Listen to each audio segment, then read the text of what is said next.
안녕하십니까. 블룸버그 TV입니다. 이번에는 흥미로운 연구 자료가 하나 있어서 외국에 제가 가져와서 설명해 드릴까 합니다. 여기 보시면 캐나다 뱅크예요. 캐나다 중앙은행, 우리나라의 한국은행이 있듯이 캐나다 중앙은행에서 발행한 연구 자료입니다. 연구 자료. 이게 뭐냐면 CBDC 아시죠? CBDC와 일반 그 통화 정책 간의 이자율을 조정할 때 어떤 상관관계가 있냐. 그거에 대한 자료거든요. 그래서 이 PDF 파일을 받으시면 알 수가 있어요. 우선 제가 간단하게 설명드릴게요.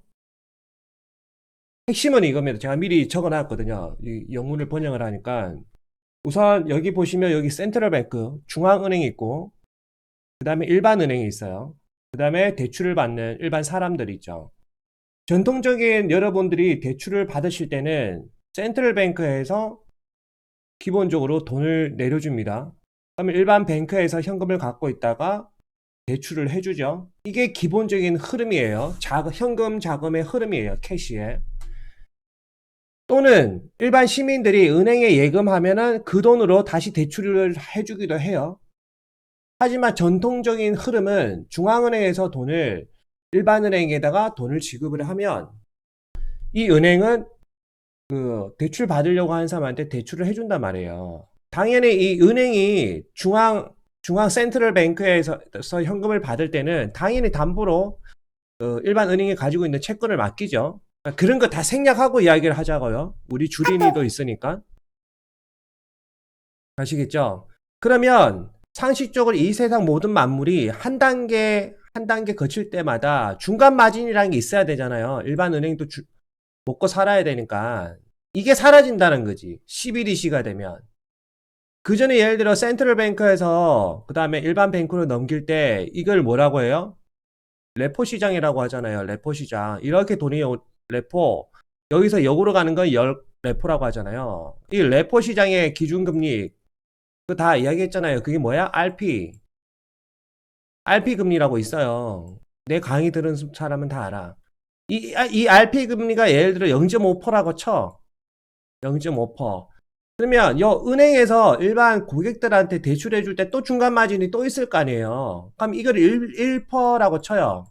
그럼 이 고객은 결국에는 1.5%에 대한 이자를 받아야 되는 거잖아요.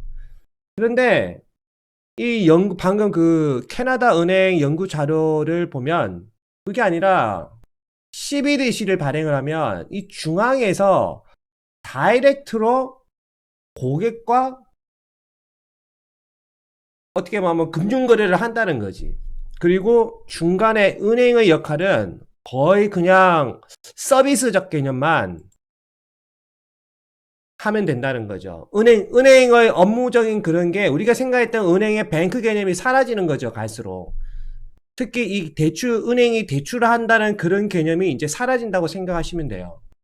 이해가 되시죠? 센트럴 뱅크에서 발행하는 CBDC에서 바로 일반 시민들은 대출을 받는단 말이에요, 앞으로는. 그렇게 되면 이 은행이 일반 뱅크가 먹는 이자 마진, 쉽게 말하면 CBDC에서 뱅크로 내리는 레포 금리가 사라진단 말이에요, 이게. 그러면 일반 시민들은 더 많은 돈을 쓸 수가 있겠죠, 통화 공급이 되고. 이해되시죠? 그러면 결론은 뭐야? 금리가 낮아지니까 더 많은 돈을 대출을 해줄 수가 있죠. 더 많은 돈을 대출해 줄 수 있다는 거 뭐야? 뭡니까? 문명이 발달한다는 거. 우리가 알고 있는 문명의 핵심은 다 대출이란 말이에요. 팩트는 이 대출을 어떻게 쉽게 말하면 BIS, 바젤위원회에서 정한, IFRS, 이런 회계 기준을 지키면서 대출을 많이 일으킬 것이냐, 그거란 말이에요. 근데 이 BIS 이게 다 정해져 있단 말이에요. 근데 CBDC 관련은 아직 안 정해져 있어요.